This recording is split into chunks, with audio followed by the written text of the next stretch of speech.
Alléluia. Salut, je vous salue, chers amis. En cette matinée, je crois que il y a un message pour vous, un message de vie, un message d'encouragement, n'est-ce pas? Un message d'espérance et d'espoir. Et le thème de notre message ce matin n'est rien d'autre que la perspective dans nos relations. La perspective dans nos relations. Stephen Covey, le célèbre auteur conférencier, a dit une chose: nous jugeons les gens par leurs actions et nous nous jugeons par nos intentions. Je répète, nous jugeons les gens par leurs actions et nous nous jugeons par nos intentions.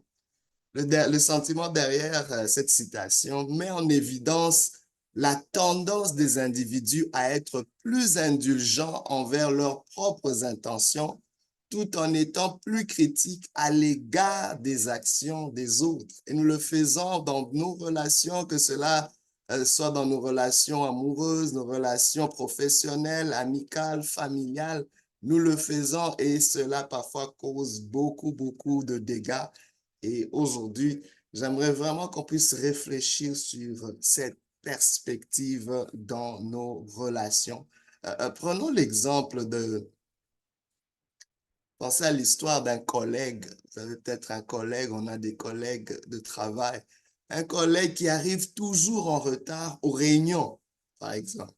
Bien qu'il puisse être facile de juger ce comportement comme étant irrespectueux ou irresponsable, prendre le temps de comprendre leurs intentions peut-être qu'ils luttent contre des problèmes personnels ou qu'ils font face à des défis au travail.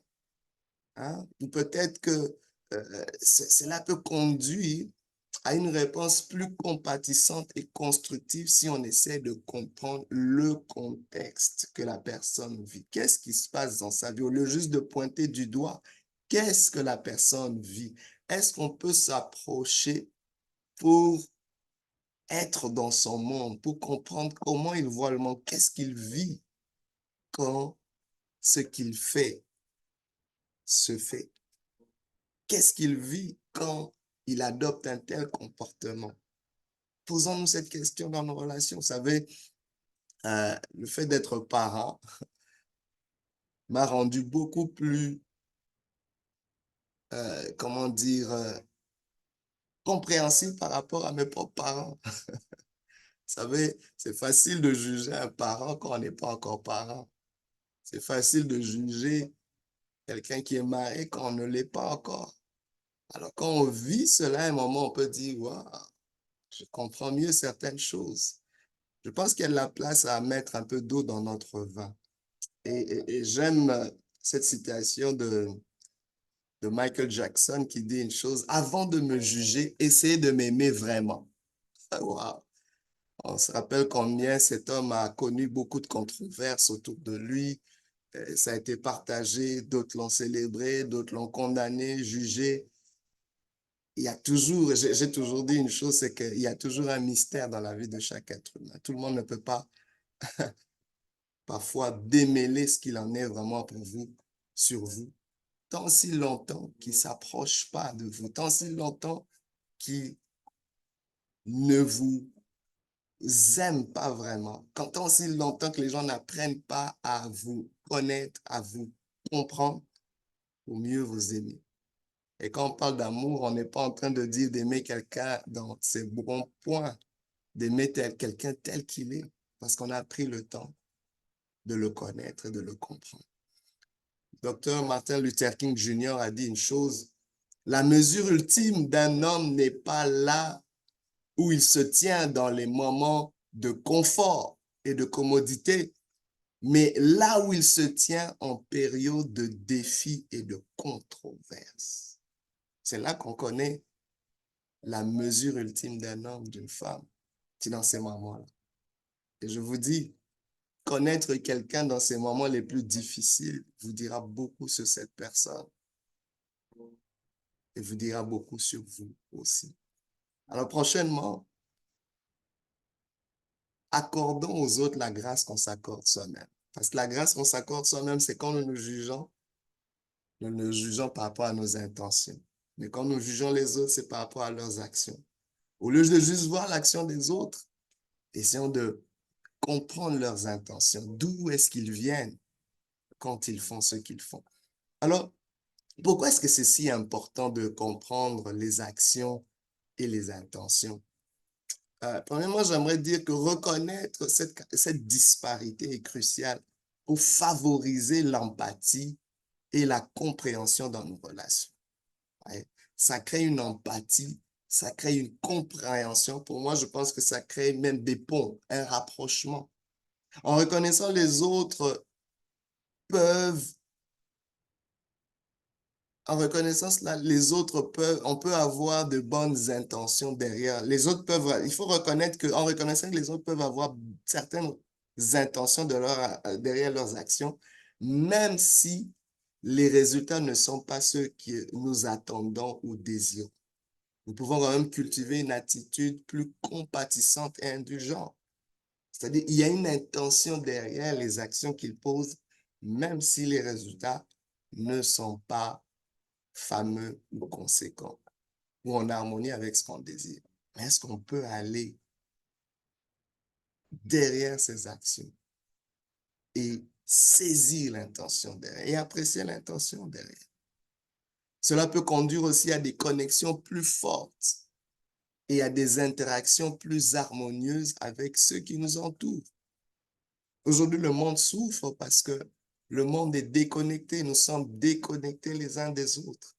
Vous savez, tout corps devient malade quand ses membres ou ses organes sont déconnectés ou quand l'harmonie est déséquilibrée dans les différents systèmes de ce corps.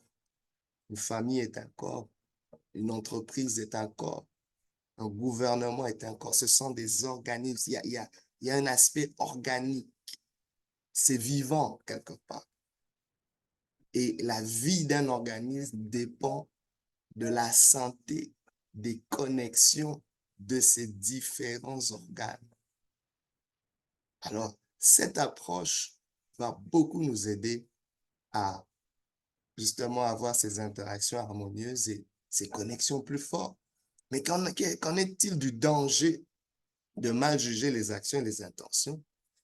Premièrement, ça peut amener des malentendus et des conflits et même des dommages dans nos relations.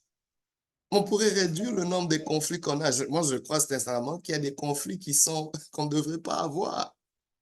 On va réduire le nombre de conflits. On va réduire le nombre de stress. Wow.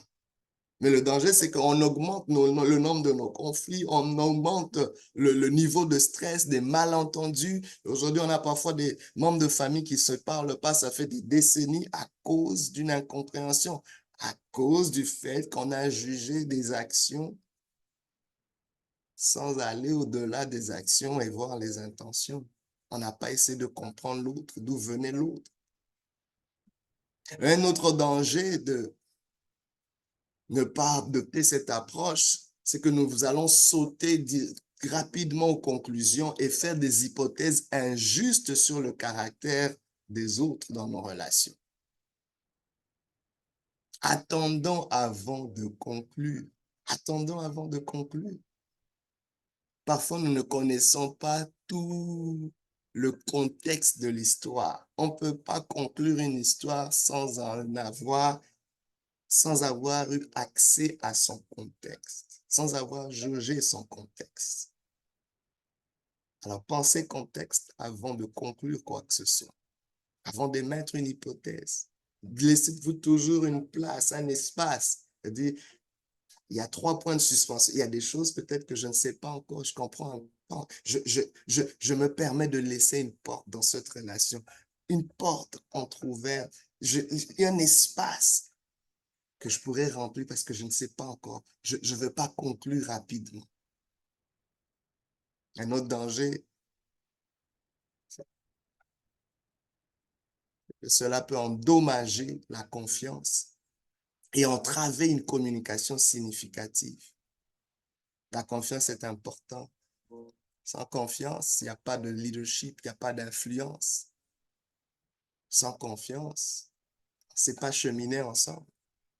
Alors, c'est comment pouvons-nous équilibrer justement les jugements des actions et des intentions, cette perspective-là? Premièrement, nous devons apprendre à pratiquer l'empathie et l'ouverture d'esprit. L'empathie. L'empathie, c'est cet élan où nous allons vers l'autre. L'empathie, c'est où nous connectons avec l'autre. On sort de soi vers l'autre. On fait un voyage vers l'autre. Et ça prend une ouverture d'esprit aussi.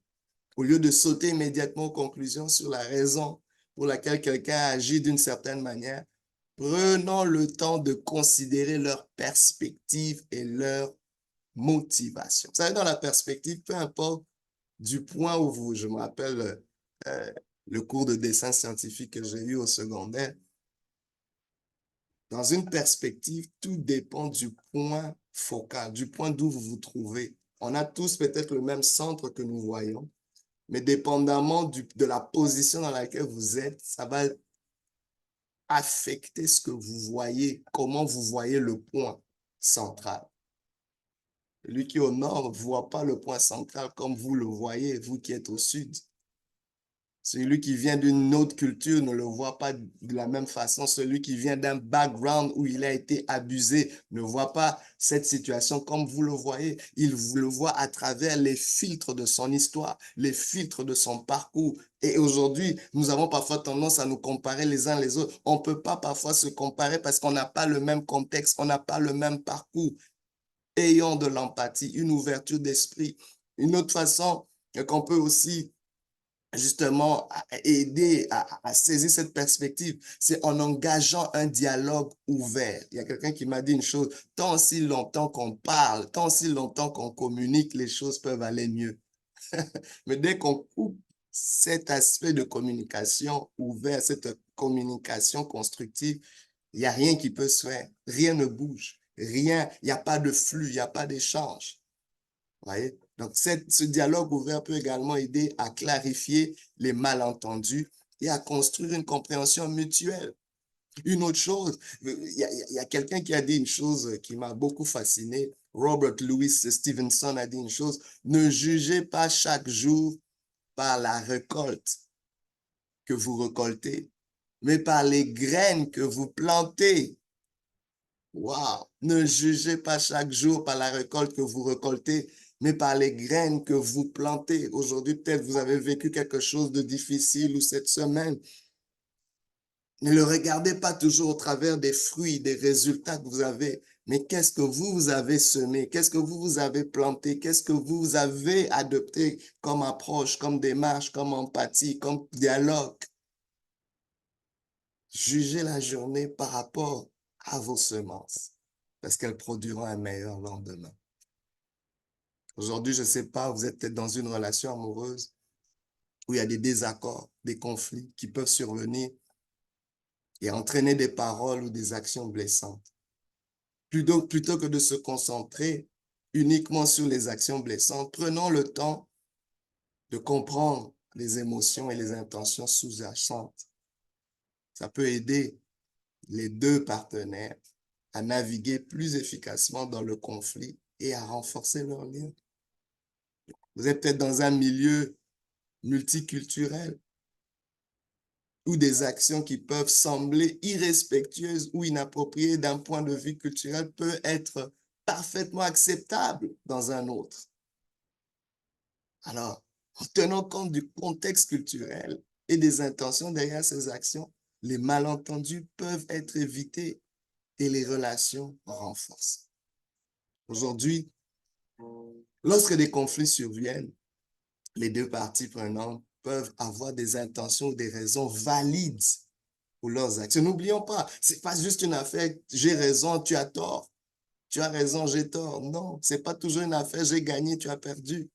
On peut tous les deux, toutes les parties avoir raison selon notre contexte, notre perspective.